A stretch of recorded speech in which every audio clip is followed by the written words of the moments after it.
What is up, everybody? Welcome to this week's episode of the Dense Pixels podcast. I was about to say the other show that I recorded.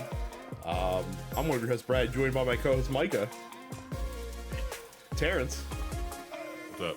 and Carrie. What's up? I feel like for me, like this is like, because I for those that don't know, I usually record this and look forward consecutively, and this show is like eating dessert, like before you have your dinner, essentially.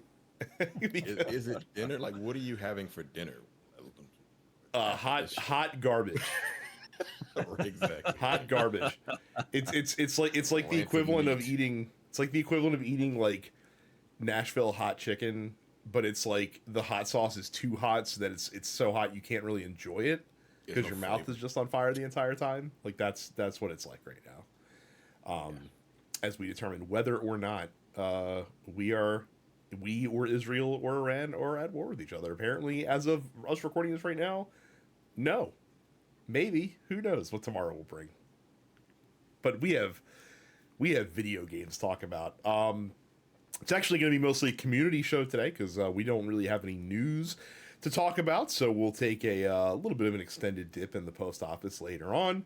But first, some housekeeping. Don't forget, if you want to leave us questions that we answer on the show, join our Discord by going to densepixels.com/fans, where you can also chat it up with other listeners of the podcast.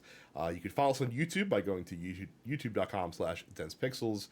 You can subscribe to us wherever you find podcasts, as well as all the other TNP Studio shows, by just searching TNP Studios on any podcast app of your choice to find us, Third Apocalypse, Black on Black Cinema, and the Look For Political podcast. And if you'd like to support the show with zeal, go to densepixels.com/premium. It's just $5 a month to support your favorite video game podcast. I will start us off because I have a weird two block of two games that are similar, and I'm doing it twice. And this is the one I have much less to say about. So, a game that I've been wanting to play for a while, that I've had for a while, that I finally popped in. There's a game called Midnight Fight Express. The most reductive way to describe this is a John Wick simulator. You basically are a sleeper agent that gets like activated to go beat up people that are causing strife in your city. And the gameplay is very much an Arkham combat style brawler, with the kind of hook being that you can also pick up like different weapons and things like that that enemies drop and leave behind, including handguns. So, you pick up a handgun, you do the traditional John Wick, like 2 bullets in every enemy that you see, and then the handgun runs out of bullets, so then you can throw it at an enemy, and you can kick like explosive barrels at enemy and stuff like that. And the whole game is kind of based around really fluid combat. The stages are short. It is the type of game that it's intending itself to be incredibly replayable, to achieve high scores where they award you based on, time to clear and the variety of ways that you dispatch your enemies and how like big combos you can chain together and things like that. It is a very stylistic game.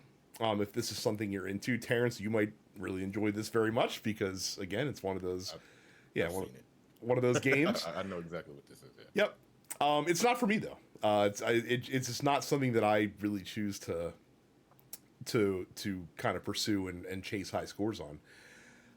What is for me though, and which is very similar, apparently if you take like this concept and you make it like an audio visual, like sensory overload, apparently that's all I need to get into this style of game, because I also played a demo for a game that's coming out soon called Dead as Disco, which is very similar in terms of the fact that it is, again, an Arkham style brawler, except it's set to music, and it rewards you for kicking ass on the beat. And and like I said, you add music to that kind of system, and all of a sudden, like, I'm totally in. Like for whatever reason, like that's like the missing link it takes me to care about running and trying to achieve a high score. The demo lets you just play through some of the tracks that they have in the game. Here's the other thing that's really cool about Dead as Disco. Apparently, you can put your own music in the game. Okay, you know what? Have I? And you may ask yourself, well, like, have you ever wanted to beat up foes to an OC remix version of Sewer Surfing from Turtles in Time? And the answer is yes. That's actually a really fun thing to do. So I threw a couple songs there. It works pretty well. I do feel like the game works best if you're playing something in like 120 to 180 like BPM range. Like anything more than that, it gets a little ridiculous, and anything less than that is gonna be a little too slow. Because again, like the whole point of doing the attacks is you're trying to time your attacks in rhythm with the song, and that gives you like a bonus. You do more damage, and you kind of increase your combo multiplier as you go through there. The game is like ridiculously sick with style. And they like if you watch the trailer for it, they tease that there's going to be like boss encounters and stuff like that. This does feel like a more traditional brawler in the campaign mode, and then they have like a free play mode where you can just kind of run for high scores and do things like that. This looks really cool. I don't know when it comes out, but if you're on PC, you can definitely download the demo on Steam now and give it a look-see. So Midnight Fight Express, I think, is a little too vanilla for me, but Dead as Disco seems really cool, and I'll be watching this one with one eye to see how solid it is on release. Carrie, I'm going to pass it over to you. You have more to say about Mario Kart World. Yeah, because my copy finally fucking came in after I recorded the last episode I was on, which was a couple weeks ago.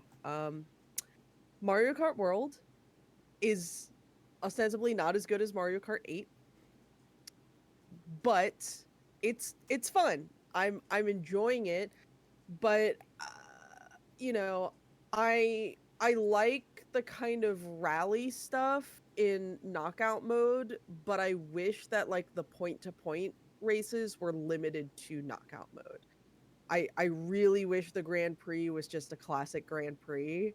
Because I feel like we're not really getting to spend a lot of time with a lot of these courses, and that stinks. Like Rainbow Road fucking rips, but that's the only, I think, in my mind, memorable course from the game, because of the fact that like we're not really getting to spend a lot of time with these courses. So I wouldn't say it's like bad. It's not a bad game at all, but it's not what I wanted. It's not what I wanted out of a Mario Kart experience.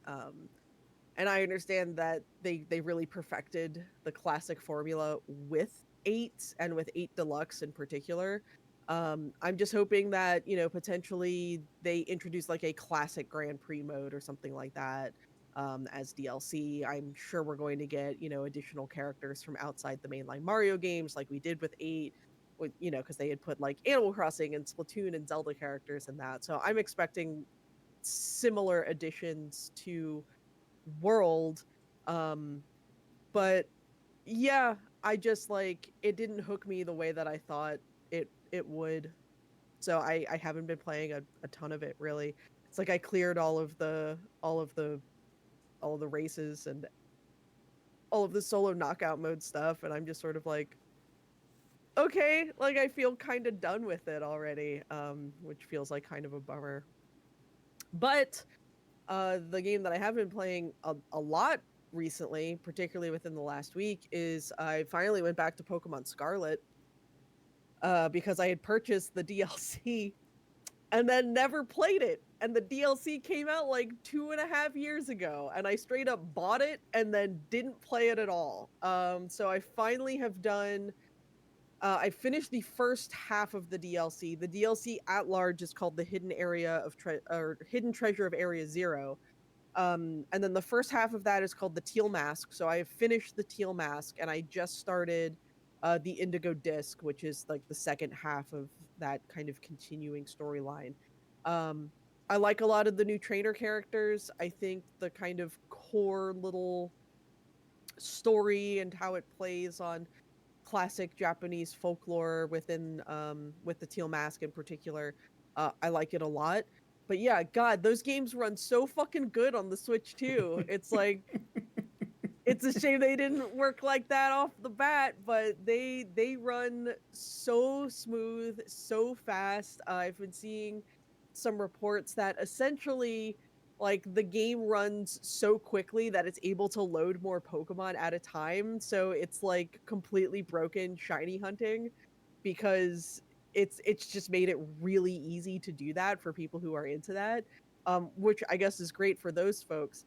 But yeah, I just I'm enjoying like returning to Pokemon Scarlet after a couple of years and feeling like this is how the game probably should have always played. But So, a quick question for you: yeah, are Scarlet and Violet actually good Pokemon games, or yeah, were they just no, they bad are. running games when they first Terribly released? optimized. They Yeah. were poorly optimized when they came out. Like you can go back, probably 100 or so episodes at this point and revisit my views on Scarlet and Violet when they launched. But I liked Scarlet and Violet when they launched. I just wish that they ran better. Um so now that they run really good, now it's like, oh no, now they're really good. I always thought like they were solid out of the box, and like the open worldness was obviously something they were um really kind of doing for the first time. They just didn't have the hardware capacity to kind of do what they wanted to do a few years ago, and this little Switch 2 upgrade feels like they're finally kind of seeing the actual vision for these games come to fruition. So, yeah, Scarlet and Violet I think are absolutely worth playing if you passed on them to begin with because they were so poorly optimized. That's totally fair because they were difficult to play. But at this point it's just like, yeah, I have no hesitation in recommending these games to anyone who's interested in Pokemon at large. So, Why Very didn't they cool. go back to try to optimize the games prior? Or did they try to and they were just like, fuck it, I it is what I it is. don't Like, I I don't mean, understand that. I don't know. It really does beg that question, I think. I know that there were some patches that were released, and I think there were some slight optimizations that were done with like the DLC releases and whatnot. But even then, it's like they were really just limited by the original Switch hardware in a lot of ways. So I think Terrence, even with optimizations, huh? well, I was gonna say, Terrence, I actually do have an answer to your question as to whether or not they uh, tried to go back and optimize the game. And that answer is, as of March 31st of this year, Pokemon Scarlet and Violet had combined for almost 27 million units in sales. So no, they don't give a shit because they already got they already Yeah, got the they bag. they did already kind of get the bag. God damn. It wasn't really Christ. Yeah, necessary fuck you. for them to it because they did kind of Right. already get their money. But yeah, Crazy. it's interesting. Ultimately, when the game first launched, it was kind of like a 7 out of 10 Mhm. game, and I think a lot of people, like I've been seeing a lot of kind of re-reviews of the game on Switch 2 hardware, and the general consensus is, Oh, this oh is no, these games are good. They were just hindered by like dog shit performance on the original console. Um, so yeah, I mean, I always liked the kind of like just the characters, the gym leaders, the kind of parallel storylines that you got in the game. I think it was very ambitious. Um and yeah, I think it's really good. So, the fact that Scarlet and Violet now play as well as they do on Switch 2 hardware really gives me a lot of optimism for how Legend ZA is going to be when that comes out later this year. So, Well, only if you're playing it on the Switch too, because that game is also coming out on the correct. If you're Switch playing it on the Switch as One, good well. fucking luck, I imagine. But I look, I could be wrong because the original like Legends Arceus played fine on, like it wasn't perfect, but it played much better than Scarlet and Violet did. So who knows? I mean, maybe they'll have learned a lot within the last 3 years, in terms of how to optimize those games for original Switch hardware too. So I also wonder, just because Pokemon Za is going to be like focused, like contained within a city and not necessarily like an open world game, if they might be able to get by a little bit easier in that respect as well. So we will see. Terrence continues to live vicariously for me thanks to his Game Pass subscription. He can check out the games that I have a slight interest in and let me know if it's going to be worth my money. And Terrence, you have been playing the new soccer game. So apparently they took popular game Rocket League and said, what if instead of cars, we have people as the players on the field? What an interesting concept. Have people in your soccer game? Yeah, that's wild. That's crazy. Yeah. Before I get to rematch, I want to talk about 2 other games. Oh, okay. FBC Firebreak sucks. I tried it. I put like an hour into it. The gunplay feels weird. It just don't feel right. And the actual gameplay itself, it's just off. Like you play 3 characters. You have to complete these objectives in the oldest house. It's in the Control universe. The first mission you can finish in like 1 minute and 20 seconds. I was like, okay, what are we doing here? You had to like charge these fucking generators, and that was it. Second mission, you had to like destroy sticky notes, and like a 10,000 sticky notes. You wet them up with the dude with the cannon, and then you shoot him or hit him with a wrench. And all the while, you got these enemies coming at you. It's just not very fun. And like I looked at reviews, and they were like, yeah, it's not very fun. The reviews were middling. It seems like it would be fun maybe if you played with friends, but like, probably not a good solo queue game. No, I don't even bother playing by yourself. Yeah, like you can play solo, and you can also queue up with the other 2 people. Don't even bother playing single because it's just pointless. It's just the most boring shit in the world. So yeah, that game is a no for me. It's a thumbs down. But what is a thumbs up is Lost in Random, the Eternal Die. It's basically Hades with a less compelling story. It's very fun. Like gameplay is tight. It's cool. It's a very fun game. I enjoyed it. I put about 2 hours into that until Rematch came out on Thursday. Rematch is, like I posted in the in our chat, is the most fun / infuriating game I've played in a very long time. Like it's fun because the game itself is incredibly fun. Look, came out Thursday. I have 22 hours. Whoa. Okay. Jesus Christ. I think I got over 200. I have over 200 matches in the game. It's ridiculous. I've been playing. It's not nonstop. Like the first time I stopped playing was like yesterday when I went to Afram. And I was playing it right before I jumped on here. I love it. Like it's incredibly fun. The issue that I have, like first of all, like let's start with the controls. The controls are tough. Mm-hmm. It's really difficult. There are I've heard on your feet. I've like, heard that it's like so like, and you wouldn't have the context because obviously like you don't play the FIFA games. Like so like FIFA is very player friendly in how the game plays because like like when you're dribbling, the ball kind of vacuums to you unless you're like sprinting, in which case it's a little bit looser and makes it easier for the defenders to get. When you're shooting, it does a pretty good job of kind of telling you or kind of knowing where you want the ball to go and kind of compensating for you as well. And it seems like that Rematch is aiming for a higher skill. Yeah, aiming for a higher skill ceiling. Absolutely not. Like in Rematch, you have to aim your shots. Mm-hmm. It's like with the right stick, you have to aim where you shoot the ball. You have to aim where you pass the ball. Passes are not like if you pass to somebody, they have to capture the ball. It doesn't. There's no like magnets or anything like that. So they have to be good enough to catch the ball. You have to be good enough to aim your shots. 95% of the people don't know how to pass. It's very infuriating. There are a bunch of ball hawks. It's 5v. Well, you have the unranked matches. You get 3v3, 4v4, or 5v5. Ranked matches are 5v5. I feel like I haven't played like multiplayer competitive game in a very long time with a team. It's been a very long time, and in ranked matches, I thought people wanted to win. Clearly, that's not the case because people, you get a team when you get, because I'm solo queuing. Like this game would be amazing if I had 4 other people to play with. I already love the game, but if I had like a crew, man, listen.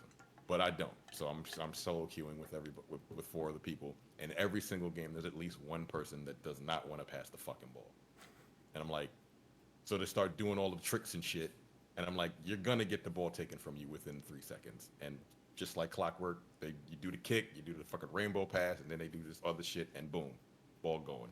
You kick it to the other team, and it's a 2-on-1 with the goalie. The goalie has to try to protect their goal, and that's not. I mean, playing goalie is pretty fun. Also, like playing goalie is fun. It's just, but yeah, like teamwork makes the dream work in this game. You know, like if you have a team, I'm in Gold Division 1 right now. And in order to get, I started out in Gold Division 3. You get 20 points. You need 100 points to get to the next division. 20 points per win, 18 points per. You lose 18 points when you lose. I made it to Division 1. I had to win 10 straight matches to get to Division 1. I don't know how the fuck that happened, but I did it. I did it with solo queuing because I'm getting better. I can clearly feel myself getting better, but it's a lot of fun. I don't know if I would recommend it because it's super bare bones right now. It's just there's no single player. It's all like it's just everybody is a player. There's no bots or anything like that. There's a tutorial, and there's like you can go on the practice field by yourself to practice your moves and shit like that. That's pretty much all. And there's a season pass. Kind of weird. I think the game is $40 to purchase. 30. I don't know how much. $30? Okay, Yeah. $30. Season pass is $9. I guess, whatever. But I'm having a blast with it. Like you might like it if you have a crew. But the thing is, like, it was in early access on PC. And people, here's the thing, people are mad that it's not cross-platform. Nah, fuck that. Not right now. Not right now. No. I'm not trying to play people that have over 300 hours in the game on PC. Because I would throw my fucking system out the window because I know they would be 1,000 times better than I already am. So like, give it a month before they don't. They said that they're working on it, but okay. Yeah, I feel like in this day and age, especially for a game like that, like crossplay is kind of a prerequisite. Like it's kind of a deal breaker that it doesn't have it. That's why people are super mad. But like, it's coming. But like I said, I'd rather play with people on my level right now because again, PC has been in early access for months, and I don't want to play them niggas right now. Okay. because I've seen videos of them playing, and I'm like, I don't even know how the fuck you pulled that move off. All right, I'm interested because the impressions that I've seen online have been mixed, but the fact that you've played as much as you have in the 4 days since it's come out is never. I'm shocked how much I like the game. Like when you actually pull off the moves that you want to do, because again the controls are so fucking difficult. Like when you're like doing the moves and you pass to somebody, they get it and then they kick it in, or you get a fast break and you actually score. It's the best feeling in the world because you're like fighting other people on your team to do the shit. Because again, there's always at least one other person that's just doing their own fucking thing. I'm like, yo, I hate you, and I don't have a mic. Yeah, I was about to say, are you like communicating with these people? Or are they I don't trying? have a mic. But you can, like, there's a communication button. Like if you're running down the field and you're open, you can say, hey, over here, or like if you're blocking somebody, they don't. Yeah, that's background noise. It's like, hey, I'm here. Oh, it's super fun, but there's like way too many people trying to do some bend it like Beckham ass shit. I don't even know. I've never seen that movie. I don't know what that means, but it's like your description is accurate, basically. in terms of it's so frustrating, yo. I swear, I thought people wanted to win. That's it. I'm like, yo, people just want to do cool shit, people man. Want to be the hero, man. People want to be they want to win, but like they want to win. They want to win. You played Call of Duty back in the day, didn't you? Like, there are people on the team that are just worried about farming KDR. They don't really give a shit like whether or not you win the match. Well, yeah, that's fucking team deathmatch. I don't really give like your kills add up to our score. Like you're kicking the fucking ball directly to the goalie doesn't do shit for us. I have the goalie kick that bitch directly back into our fucking. It's very frustrating, but again, like it's so fun. I recommend it if you have a crew of people to play with.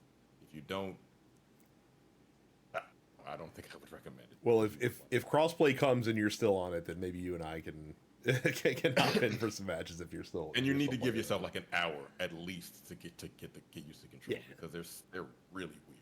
They're just strange, but it's fun. Like it's fun. playing really Rocket League with people. They should try that in real life. Yeah, at it's some point. weird.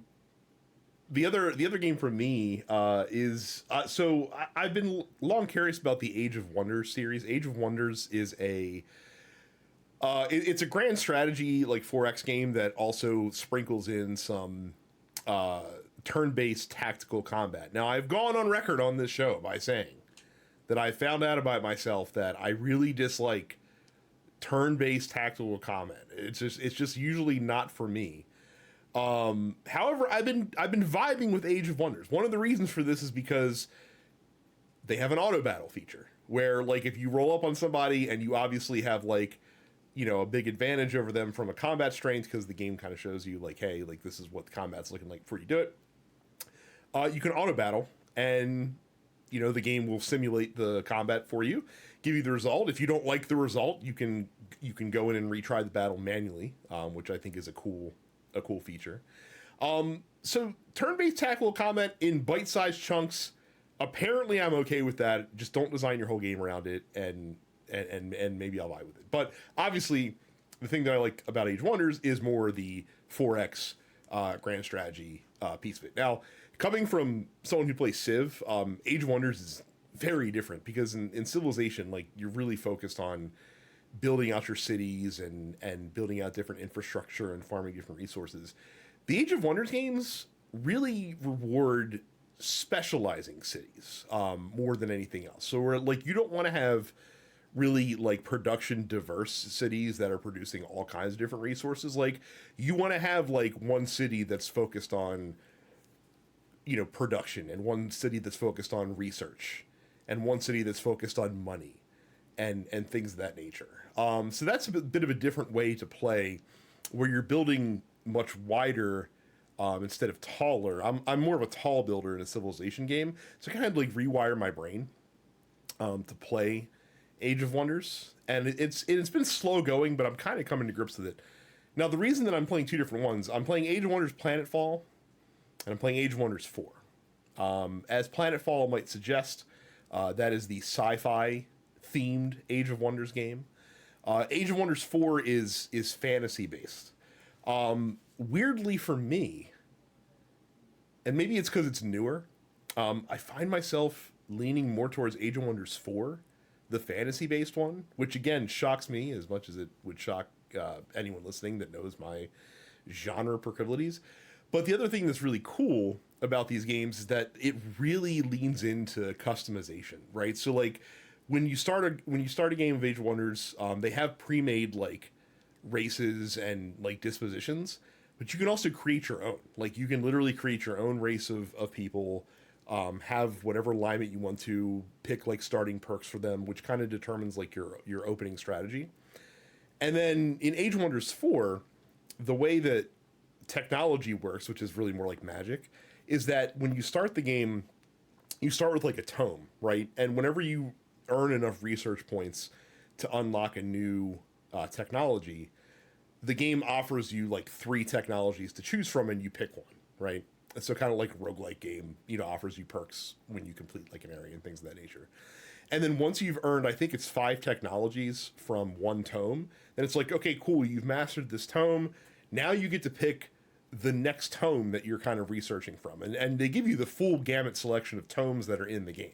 So so instead of having like a technology tree like you would expect most games to have, you really can adapt and create stuff on the fly and kind of build your civilization on the fly. And it makes every game very different if you want it to be. Like, obviously you can kind of mainline a specific path if you want to, but it really does encourage you to sort of experiment with different scenarios. And that's just really neat because, like I said, I'm very used to more of the structured style of 4X, not used to games that let you freewheel as much as Age of Wonders does. This is a pretty cool series. It's weirdly both more daunting and less daunting than like a Civilization game is. It's just very different. I will say that if you're a fan of like turn-based tactics, this might jive with you because, like I said, the game is heavily battle focused. Like there's NPC factions on the map as well that you can attack. It's not just other players that you fight against. So you are really encouraged to participate in the military aspect of the game, even if you don't plan on warmongering, because you can get like resources and stuff like that from attacking the NPCs. But yeah, it's really neat. Again, for like at first, like I was like, Planetfall's cooler because you know sci-fi guns and shit like that. But the kind of sci-fi that the game is, it's really kind of like fantasy sci-fi in a lot of ways. So you know, for me, that was it made it kind of easier to look at 4, and 4 just has a lot of shit going on with it. I will say the only downside with Age of Wonders, it is a Paradox game, which means that of course it's littered with fucking DLC. So be warned, like if you get into it, then there's a lot of shit that you can buy optionally if you want to, because Paradox games tend to constantly put out new content for their stuff, which is a plus or minus. But there's a lot in the base game to keep you busy as well. So we'll get right into the news. There's only one story this week, and it's a funny one. So there was a Switch 2 advertising campaign in the London Underground that had, you know, posters of the Switch 2 and various games and stuff like that, and advertising like all the different stuff that could be available for the Switch 2. And what caught a lot of people's attention is that they had a advert for Metroid Prime 4 Beyond, and on the advertisement it said that the game is out now, which caused a bit of a panic on the internet, or like, holy shit, like did Nintendo stealth drop Metroid Prime 4? What the hell happened? What is going on here? As you might expect, this is an Occam's razor situation. The most obvious solution is the correct one, where a marketing person just fucked up and put the wrong copy. Yeah, no, they No, shadow this dropped isn't a one matter of the of wrong pillars. copy. I can tell you exactly what happened here. As someone who's worked in marketing for a long time, what you do is you come up with the assets, particularly like Nintendo sent them probably a media kit with approved assets, and they laid them out in order to fit the space provided. And then they sent them back to Nintendo for approvals in terms of, okay, cool, you know, here's what we used. And Nintendo approved. And then in terms of the people responsible for installing, which was probably a third-party company, what the actual ad or marketing agency did was they sent the wrong fucking file. That's all that happened here, is that they sent the file that says, you know, available now, rather than releasing on whenever the hell it releases. That's all that happened here. But of course, I'm sure very confusing for folks seeing this, where it's a very large advertisement inside this, you know, rail transit station. And it says out now. And it's obviously not out now. But, you know, someone's file management wasn't correct at the marketing agency, and the wrong thing got sent to the installers. That's all that happened here. I did happen to be online and watching some streaming when this was discovered and like broadcast online, so it was just funny watching the confusion happen in real time. Everyone pretty quickly like realized like, yeah, this is probably just a simple fuck up here.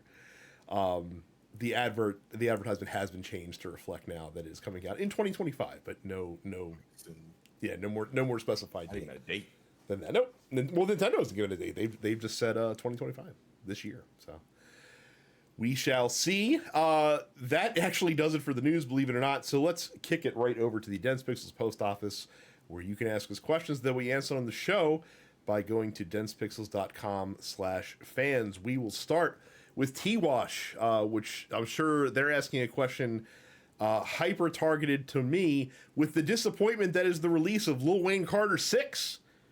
What album did you listen to that started off good and then went, what the fuck am I listening to?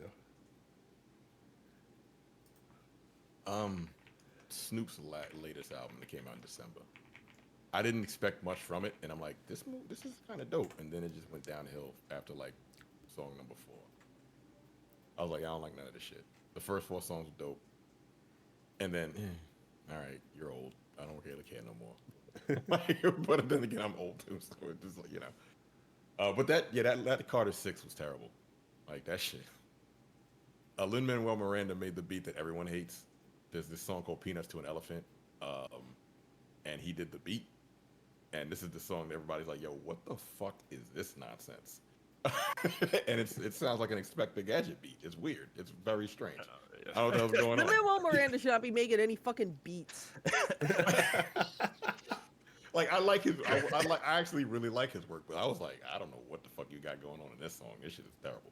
And then from then on, the record, the CD just got progressively worse. I was like, all right. I've never been a huge Wayne fan anyway, but you know, I wonder if the three you could identify the only Lil Wayne song that I'm actually familiar with. Oh, Millie. Nope. Damn. Boy, Nope. This is all. I'm out. The only Lil Wayne song that I know is "The Block Is Hot," only because it was on when I was watching. Like 25 years old. Terrence, it was on. It had regular rotation when I was watching TRL back in the day. So Yeah, so exactly 25 years ago. yeah, Right. Okay. The block is hot. God Yeah. dang it. He was like 12. I know. I'm aware. Like I said, it kind of wigs me out that he's still is still even more proficient now. So it's like, man, the man has staying power. He's in his 40s. Say again. He's in his 40s. Yeah, he's Oh, yeah. He's our age. Yeah. Yep. Are you listening to Peanuts to an Elephant, Mike?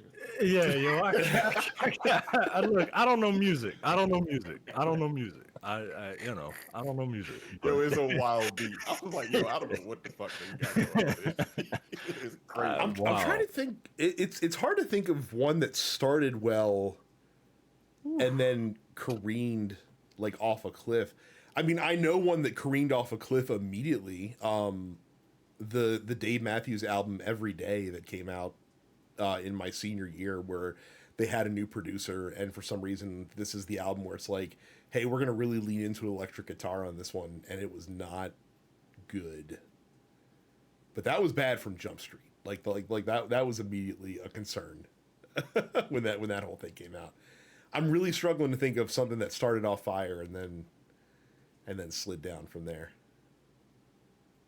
I don't listen to a lot of music anymore, like album wise, unless I know I'm pretty much gonna like it. So, yeah, that was the last one. I'm like, the fuck going on? I didn't expect it. Like I said, I didn't expect it to be good, but it started. What's wrong with dudes, yo? What's wrong with black dudes, Terrence? Black dudes that are just like 5, 10 years older than us, right? Because like I don't know how old Lil Wayne is. I think he's probably younger than us. But Lil Wayne's like 43, 40. He's around my age. Okay. Yeah, he's around our age, so yeah. All right. So what is wrong? Because like Will Smith is having his midlife crisis. Like, the he's thing singing about Will about Smith- pretty girls and shit. Yeah, that song is like, fucking terrible. I don't know what's going on. What are you doing? What are you doing, man? Yeah, they want to be young. I don't know. Nah, yo, age gracefully, man. Yeah. Like rap about old man shit, or don't. Hey, do what Jay-Z does. Jay-Z is 56 years old. Like 444 was great, and that was like Yeah. 8 years. I love that fucking album, beginning and end. So you know, I don't think it's as much as it just want to remain relevant. Like that's the problem, is that you have people that don't want to lose their grip on relevancy. Yeah, but you don't remain relevant by like, hello, fellow kids. Like, what the fuck? like LL Cool J came out with an album late last year. That album was actually pretty good, very good, Yeah. considering that motherfucker's been in the game for 40 years. you know? Yeah, you gotta grow, yo. People grow with you. They don't, That's Drake's problem. He's 37 years old, still rapping like he's fucking 20. Yeah. That's why people think he's a pedophile, yo. Like, like, calm down, bro. Like, Jesus. Oh shit. I mean, look, I feel like if you're a longtime listener to this show, you know that like my favorite musical artist is Jack White. But Jack White is not infallible, and I first of all, I never thought the Dead Weather were particularly good, but I thought that like the last Dead Weather album in particular was like the first track rips and everything else is just completely forgettable. Not even that it's bad, but that it's just kind of mediocre in a way that's almost worse than if it was like memorably bad. And then his 2018 solo album Boarding House Reach, it's weird. And it's weird in a way that I've tried to like, cuz there are some bangers on there. There's some really good riffs on there. But I don't know. It's weird. So I'm going to go with those.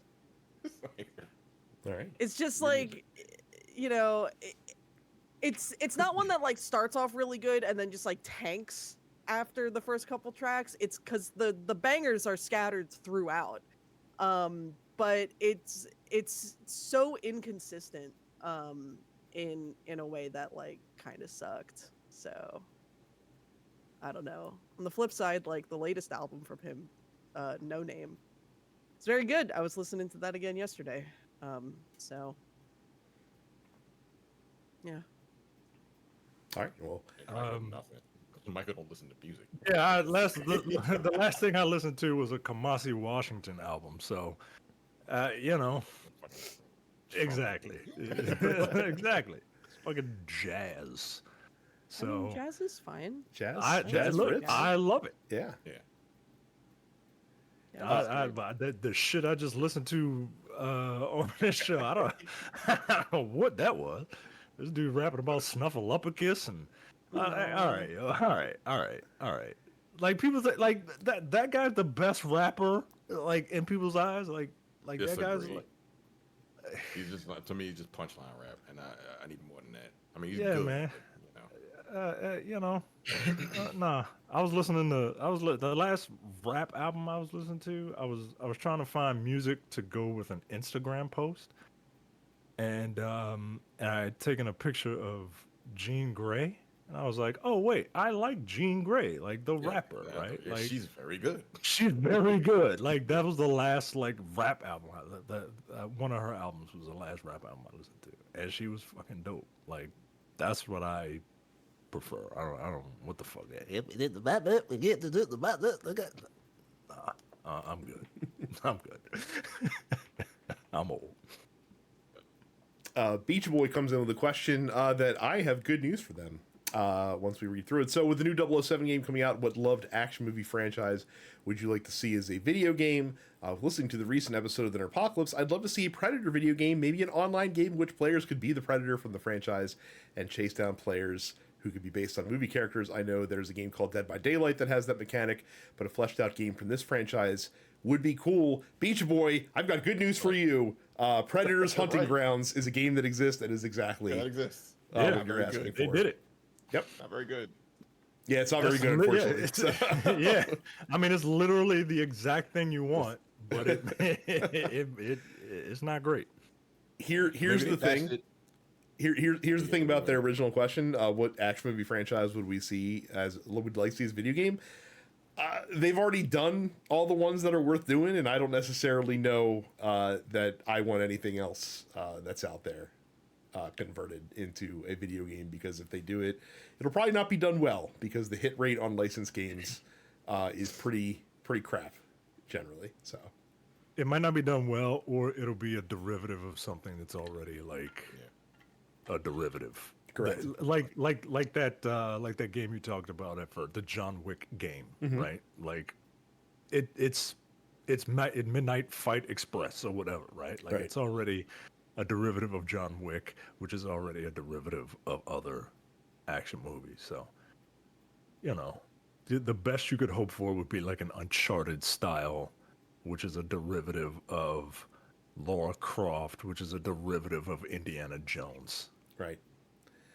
And again, like some of the best games in this genre are games that are clearly inspired by movies, but aren't aping them. Like adaptations. Like Helldivers comes to immediate mind as like, obviously like Helldivers is just Starship Troopers, but it's done in a way that's really well. and it gets the whole thing that Starship Troopers was going for. So. Johnny asks, are there any Hopium characters you want to see in the new Marvel fighting game? Cable. I don't even play fighting games, but he was in MVC 2. Yeah. And then never seen again. And he was a broken character in MVC. Yeah, and it would be great if they brought him back and made him fucking cracked out again. Why not? I would love to see what Cable would look like in that art style. Yeah, that would look kind of wild. It'd be sick. I don't know. I got a list. Blade feels right there, right? Yeah. Mm-hmm. He's Dante, right? Swords and guns and dusters, That's true. right? Like there you go. There's Dante. Yeah, personally, I would like to see Dr. Octopus. I think would be a very unique style of character. Especially given that like these games traditionally have like a lot of they're air dashers, so they have a lot of verticality to them. Instead of Dr. Octopus like jumping around, his arms could be the thing that propels him up. You'd have to kind of play around with the hit and hurt boxes with the tentacles if you do that. But I think that would be kind of cool. The Fantastic Four, obviously, but I don't necessarily think that. I think the only interesting person would be Sue, and her power set. Oh, you don't think Mr. Stretchy would be? Well, Super Skrull in MVC 3. Right. They have Ms. Marvel in it. They have Kamala Khan in it. Yeah, that's true. So, for the record, the playable characters so far have been confirmed to be Steve Rogers, Doctor Doom, Ghost Rider, Iron Man, Miss Marvel, Spider-Man, Star-Lord, and Storm. There's a lot of room for a lot of characters in there, I think. I'm just trying to think of like different characters. You know what I mean? Like I think like there's something with like a Cloak and Dagger, like as a team character. Mm-hmm. You know what I mean? You pick especially from that studio specifically, who have done like tandem characters before. So that's what I'm saying, right? Like I think they could really like have fun with like a Cloak and Dagger as like a unit. Instead of Doctor Strange, put like Doctor Voodoo in it, right? Just to be different. You know what I mean? Yeah, there's a bunch of characters. I just want like different, like fresh faces, right? Like, cause we know we're gonna get like. You're gonna get Deadpool. You're gonna get Wolverine. You're gonna get the Avengers. You're gonna get Wolverine. They're probably gonna be a shit ton of. Put Nightcrawler in it.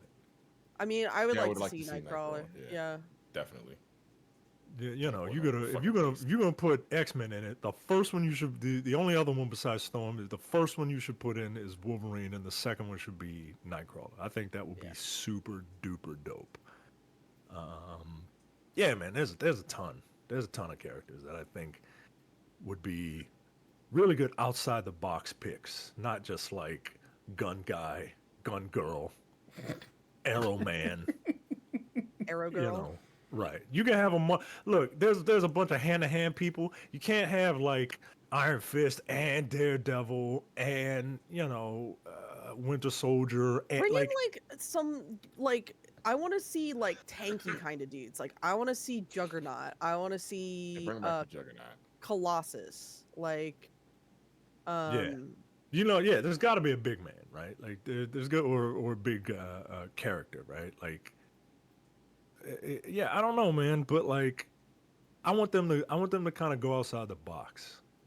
You're gonna have your the Shumagorath or Gigantos or whatever was the big outside the box character. I want them to have more outside the box characters, especially with that, like you said, with Arc System. Like they're the Guilty Gear people. Every character is outside the box. Literally, are you a box? You will be checked. Yeah. It's gonna be really interesting to see.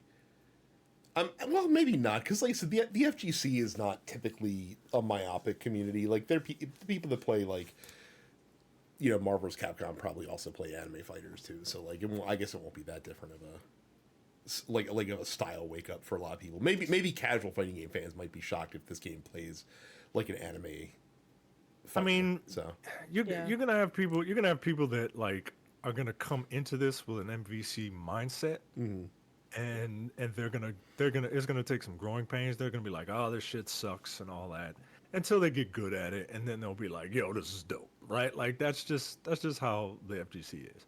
And if they never get good at it, it's gonna perpetually suck. When they put Akuma in Tekken, right? They were like, "Oh, this isn't Tekken. This is terrible." Except for the people that like are really good with Akuma in Tekken, and then it's just like, "Yo, adapt, bro." Yeah.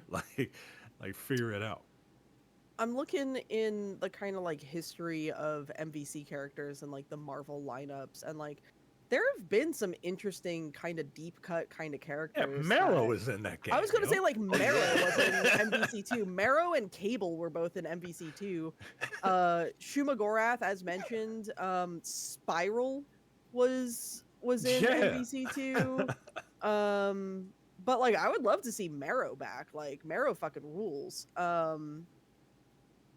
But yeah, I mean, obviously there's a really kind of like deep catalog of characters. It's not like they're gonna run out of shit to do.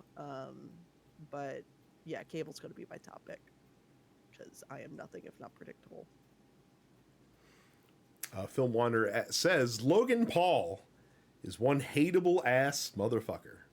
Both brothers are, but that Mr. Whole Lot of Money Gone Broke song on Antonio Brown kind of rips.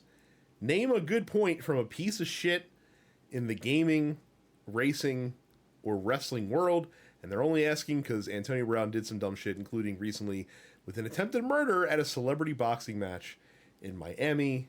Antonio Brown seems like a guy who has like some serious mental illness problems, so like that's very unfortunate.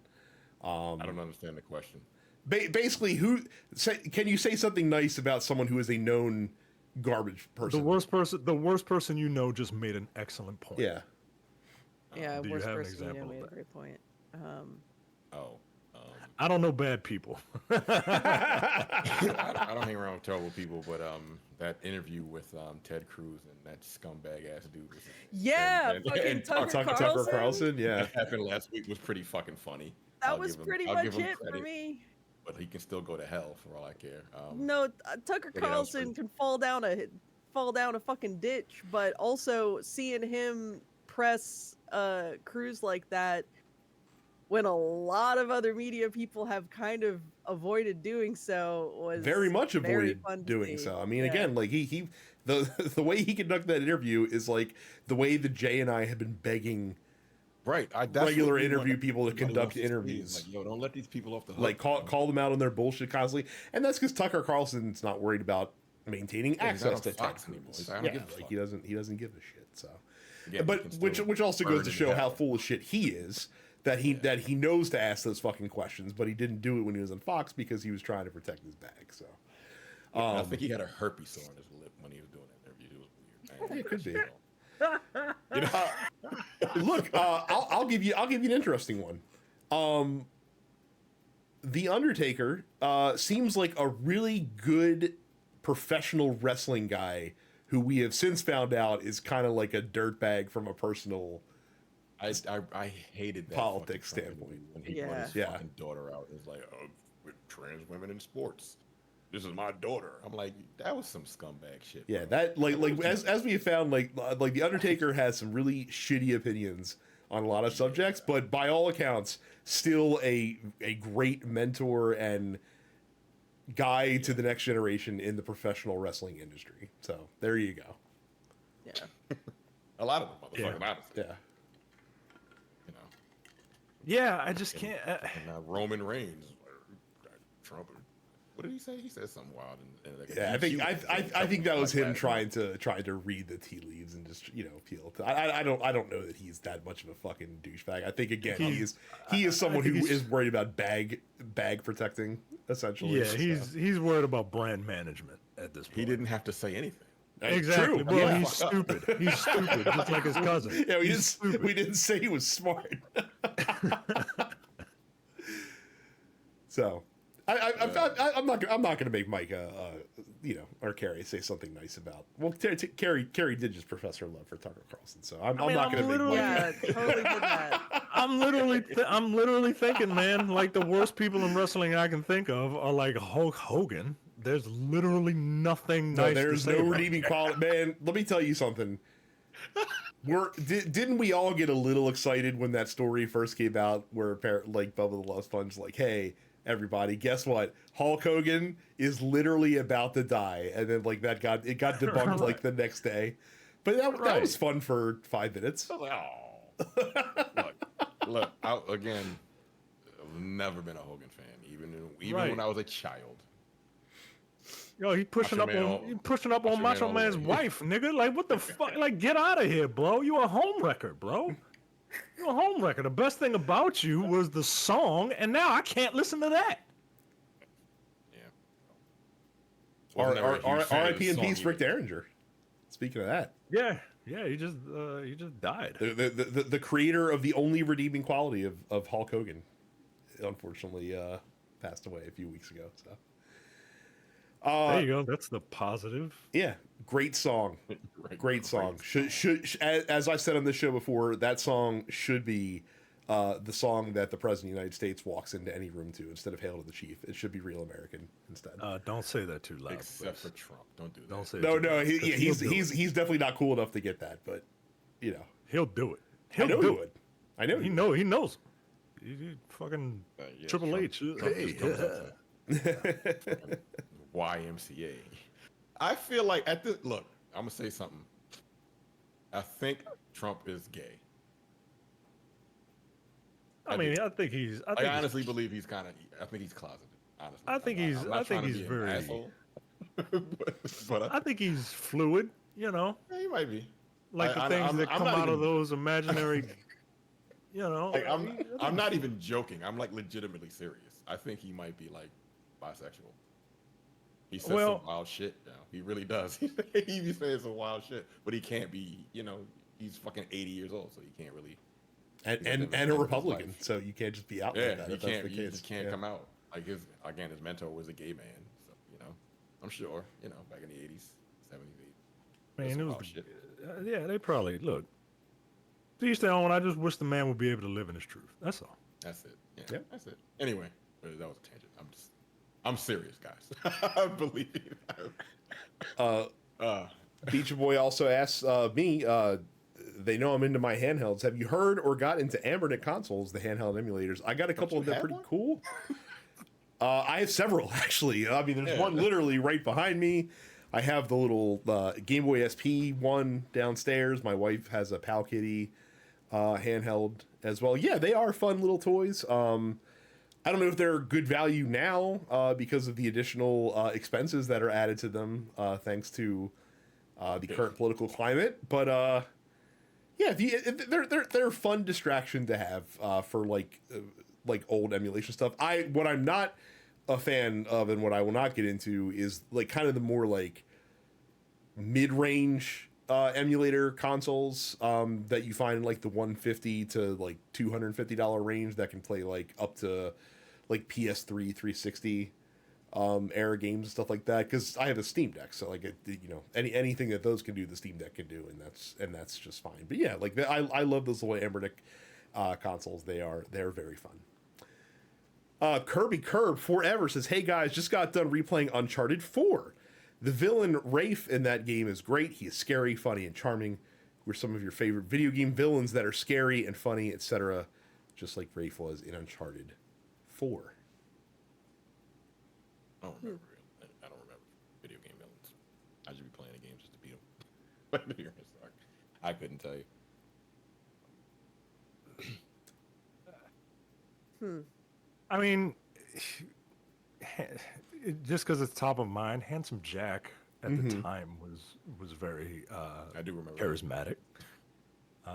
It's top of mind because I was talking to Brad about how much of a hypocrite I am. I wasn't gonna out you like this on the podcast. Well, but allow me to share a private communication between Micah and I.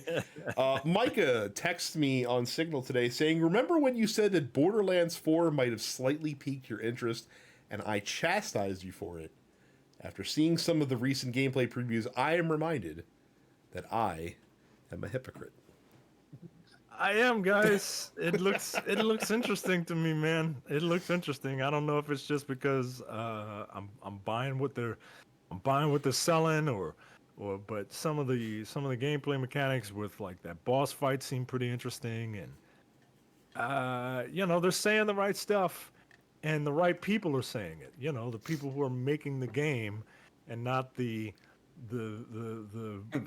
magician with the porn on his USB. Like, not that guy. They're left it a bowling alley. Yeah, like they're keeping him, off to the side doing businessman stuff, and letting the people that actually, make games make the games and talk about it. Well, trying to think like funny video game villains. Or just not to be funny, but just charismatic. It's one that, just a villain that you honestly, thought like GLaDOS. Mm-hmm. That's a perfect example. Yeah, GLaDOS, I think, is like, charismatic in that, like, I'm gonna fucking kill your whole family kind of way. She's very well written. So is Wheatley in Portal 2, for that matter. Yeah. Is GLaDOS the precursor to Megan? No. Nah. And why don't you say her name correctly? It's Mithrigan or however it's however it's set up. So I don't want to spoil it because the game is getting a remake, but I will say that like the kind of primary villain from Persona 4, I think, is like I rank Persona 4 the lowest of the 3 modern Persona games, but I do think that the villain in P4 is the best villain of the 3. So yeah, I would probably go with the Persona 4 villain. I don't want to spoil it. That dude from Metaphor Refantasio. Luis is incredibly. Luis. He's incredibly yes. charming.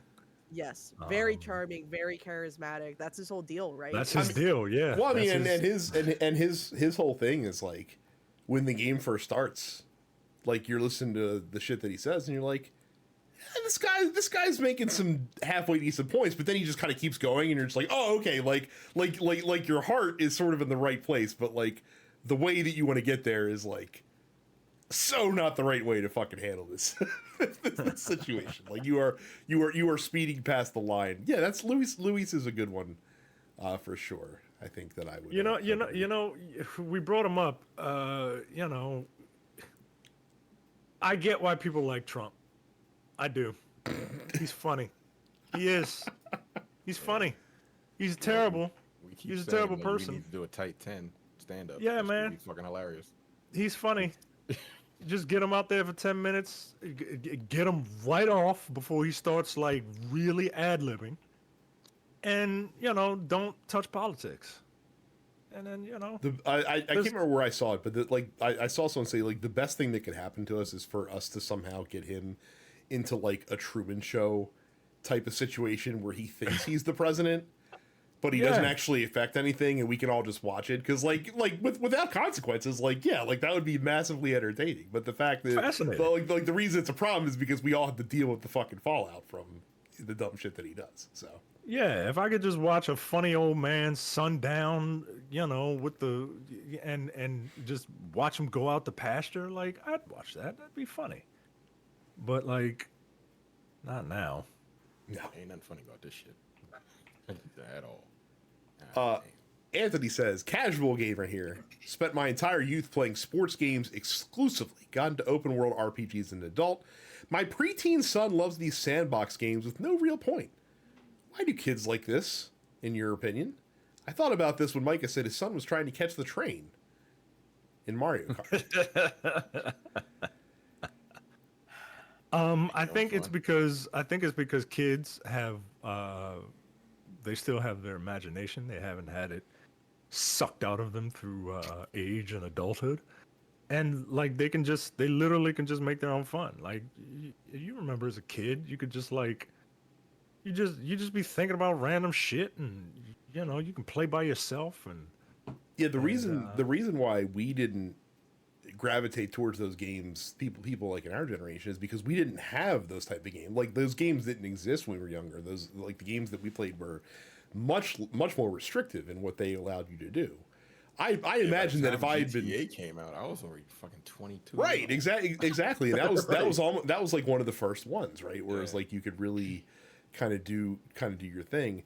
And once they kind of took that formula and applied it to games that were family friendly, like your Minecraft or your Roblox or stuff like that, like that's the ball game right there. Like you put, to Micah's point, you put that in the hands of kids who can go make their own fun in games and actually craft the game around that concept, and there you go.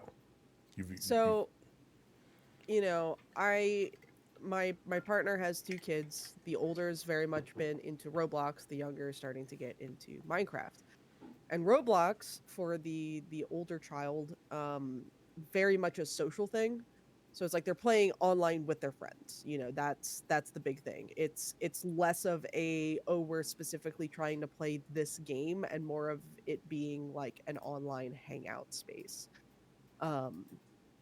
At least that's what I've seen. And with the younger one, with Minecraft, he, I think, is, you know, he's very much into, like, he has his little hyperfixations on things like, you know, last year it was you know, soccer, but then also geography. And right now he's very much into like tornadoes and hurricanes and natural disasters and whatnot. So what he does in Minecraft is, you know, he'll either recreate, you know, these maps that he's seen, and so he like is building, you know, a map of whatever. Or now it's, oh, okay, let me like build this thing and then destroy it with a tornado or something like that. So is he a 6-year-old black boy from Maryland? Because that no, sounds very he's strange. a 7-year-old, partially Hispanic boy from Northern California.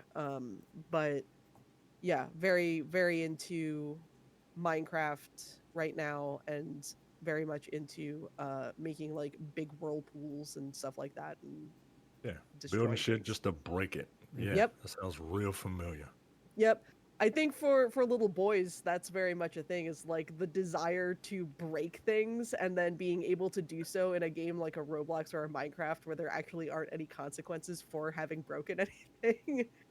um is I'm sure very appealing. So and again, like for my son, and my son's obviously in a little bit of a different camp because he, you know, has autism, as I talked about on the show, but like he'll play Mario Kart, doesn't give a fuck about the race. He likes to just drive around the different tracks. Like at some point I'm gonna have to put the free roam Mario Kart mode in front of him, because I think that for him, like that'll be fantastic, because he can literally go anywhere he wants to and just kind of do that whole thing. So yeah, I think it's just a matter of, you know, what you play coming up in a lot of ways defines a lot of your gaming interests.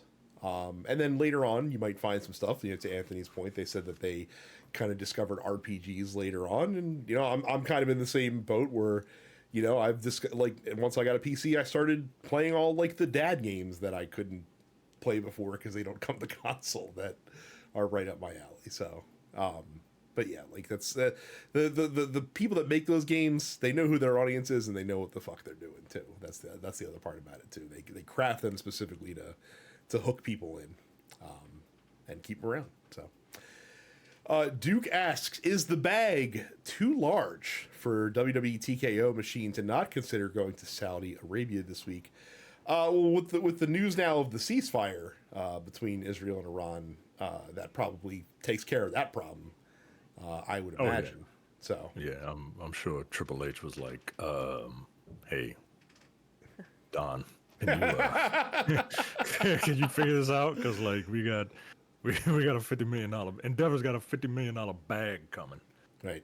And I don't know if it's that the bag is too big. I think it's just that Endeavor is in debt and they need as much money as they can, because they are operating at a loss. Wait, who's operating at a loss? Endeavor. Who's Endeavor? Endeavor is the parent company of TKO. Of TKO. William Morris. Yeah, William Morris and Endeavor. William Morris Endeavor. That's the name of the So company is that why they? that owns TKO. I don't understand how they can possibly be at a loss. Because you they're don't- buying too much shit. Yeah, you don't need to be profitable to be successful. Like, Right. what business out there is running successful businesses running at an operating profit? Get the fuck out of here. Amazon. No, they don't. No, they No, don't. they don't. No, they do not. Damn, Jesus Christ. So Yeah, he's they- just a billionaire. Yeah, they lose money so that they can not have to pay taxes. So Damn, bro, that's fucked up. it is. The WWE, like, Endeavor, TKO, who the fuck owns them? They need. I don't get it. Like, the product, like we talked last week, the product is fucking terrible. They're going over there. I told you guys they were gonna fuck up R-Truth, didn't I? Did you watch any of it last week? I didn't watch it, but I heard Yeah. that Did you see it? it I'm was like- a throwaway kind of situation. So He came out and attacked some random dude, and then like he fought. I knew he wasn't going to lose to Cena. I knew it was gonna because they don't want him to lose clean. And I knew that's what was gonna happen. I didn't know how they were gonna do it, and then like, well, you just ruined that character. let me Good job. let Anyway, me tell He you was what the I did. magical Negro. He was the magical Negro for John Cena to get the pipe bomb off. Yo, like he was the magical Yeah. Negro for two white dudes. Like that. He was the magical Negro to further a story for two white dudes. That is some magical Negroing. I mean, I told you guys this, but I'll tell the listeners, like, so I'm at this point, like, I wasn't really watching the WWE shows. Like, I'm basically following it through YouTube. Like, they post highlights and clips and stuff like that. And you know what else they started putting on the WWE YouTube channel? They started putting fucking professional bull riding events and like UFC events and press conferences, and why? Because the WWE YouTube channel has the reach, so TKO's using it to springboard the other properties that they have to get eyeballs in front of them. I hit unsubscribe so gross. fucking fast today. I saw a boxing match like 2 months ago. On Yeah. WWE. I was Yeah. like, what the fuck is going Yeah, on? because Like, TKO's Booker like, T oh, was- look how many subscribers the WWE YouTube channel has. So many. Let's put this shit on there, and we'll get it in front of more people. That's literally it. That's literally it. So, Terrence, you are a soothsayer of the predictions. They might be sold. They honestly might sell them within a year or two. Like honestly, because they don't give a fuck about the product. Nope. They don't care. Nah. About the Nope. product. It's an They don't asset. give a fuck. It's an Yeah, asset. fucked up, So and it's ruining the fucking product. And people. It's an are asset paying- brought to you by Slim Jim. and people are paying thousands of dollars for those fucking seats still, and they think. I guess because the kids don't know any better because they just grew up with this bullshit. sure, yeah. They've been watching wrestling It's forever. it's all action figures to them. Like that's that's the one thing they have going for them is that they will always have a fresh pipeline of children to impress. So, T Wash says, if y'all started a career in wrestling, what would be your gimmick? Given my video game name, is it a handle? Was that what we call it? Gamer Handle, tag? yes. Mm-hmm. Sure, handle's probably the non-console Gamer tag specific is nomenclature. Xbox, yeah. Yeah. I would. My gimmick would be like a reverse domino thing, whereas dominoes like mutant power is that like she's really lucky. Like I would be really unlucky, and I would spread my bad luck to other people, right? And I'd just be backstage. I want to be Carlito, right? Just get paid, eat apples, but like bad luck, and just give out bad luck. Like my aura just is like, what? And then just bad shit happens to you. And then if I have to get in the ring, I'll lose a lot because I got bad luck. But like And you're- you, and but you're like black you, in the WWE. well, obviously, right? But like you get injured, right? Like you get injured by wrestling me. Like you win, but something bad happens to you. Odd gimmick. Yeah. I don't know if I'd want to be a wrestler. I don't know. I never really thought of a gimmick for a wrestler, as a wrestler because, again, being a person of color, They ain't give me the belt no time. I mean, we're all the hero of our own story. Like, I would love to have like a Drew McIntyre style heel gimmick, but I'd probably be like a fucking comedy heel, unfortunately. So Yeah, they, you know, none of us are built like Jay, and even Jay wouldn't make it because he's 5'6" or whatever. So. they don't give a fuck how big or cut you are. You got to be tall, yo. Like that's it. unless you're Rey Mysterio, that's the one Unless exception. you're Rey Mysterio, and he's grandfathered in. He wouldn't have been in the 90s when he And started. they gave and look, they gave him a championship. They gave him a run and immediately took that shit off of him. Like, all right, we got the Latinos watching. All right, get it off of them. But they still had Eddie Guerrero at the time. Yeah, look how huge he got. Yeah, he got massive. Yeah, he did get big as fuck. He got huge, bro. Yeah, that was crazy. Finally, Matt Coco G, if you could turn your favorite movie or show into a Telltale-esque game, which one would it be? They suggest Spriggan, as it would lend very well to that style of gameplay. I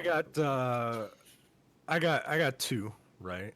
I got one that doesn't really make a lot of sense because I don't know how you would do gameplay elements, but I'm a big fan of It's Always Sunny in Philadelphia. I would love to see a Telltale game in that vein.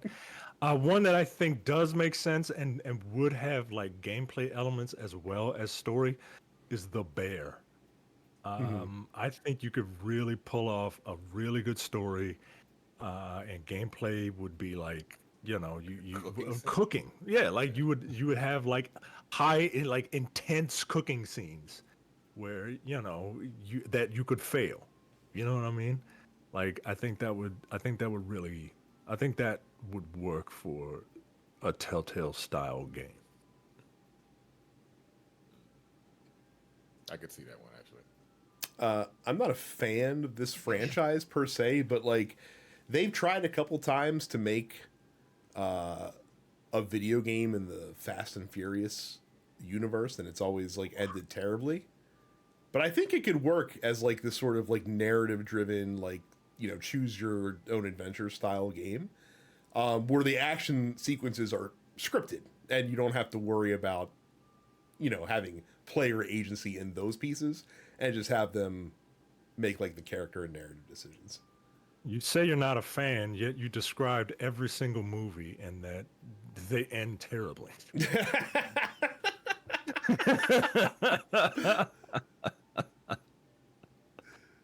The last one ended with Dominic Toretto in a Ghost Rider car, right? It was a muscle car on fire, riding down a dam with his biracial son, who was named after his in-universe best friend and not after the guy that actually fucking died.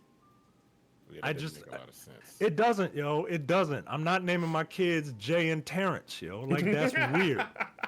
That's weird. When, like, they're alive, right? Like Brian the character is alive in that universe.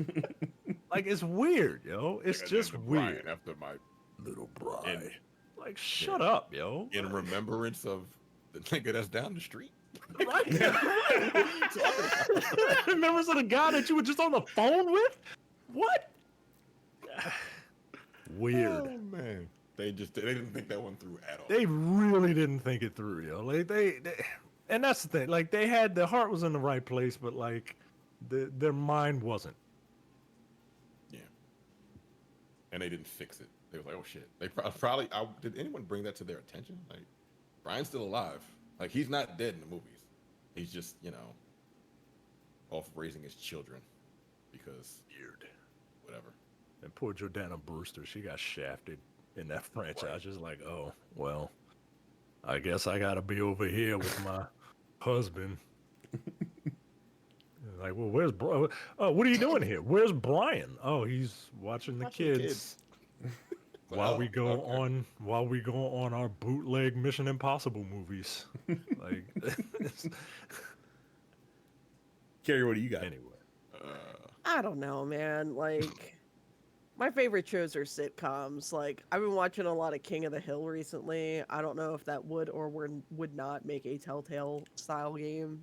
you excited for the return? I'm not super. I mean, I am and I'm not. I am in the fact that like I like that they're just treating it as like a time skip, right? Like, you know, Bobby's 21, I think, and everybody else is older, so it'll be interesting to see how they handle, you know, the time change, but then also the fact that, you know, a lot of the major voice actors from the original series are now dead. A lot. So, I mean, Brittany Murphy and Like 3 of them, and 3 or 4 Yeah. of them. yeah. One guy got Like- shot last well, week. right. I mean, because that just Yeah. happened recently. Who's the other one? Who's the other like main one that passed away? Man, what I know it's at least 3 of them. Johnny Hardwick, who is the voice of Dale Gribble, Oh, passed interesting. away. Okay. Now he's going to be replaced by Toby Huss, who So doesn't he already had do a voice on the previously show? he previously voiced Khan and Cotton, but now Khan is being voiced by someone who is actually Asian. Laotian. Good. But yeah, so like Dale is handled, but I'll be curious to see like how they handle the likes of like, you know, Luann and that's the biggest question, I think, is that's like there's a main character the entire time, and you know, Brittany Murphy's been dead since 2009, basically since a few months after the show first went off the air in the first place. So, but I don't like the new animation. I think it has lost a lot of the sense of motion, basically, that the original had. So I mean, like, I'm gonna watch it.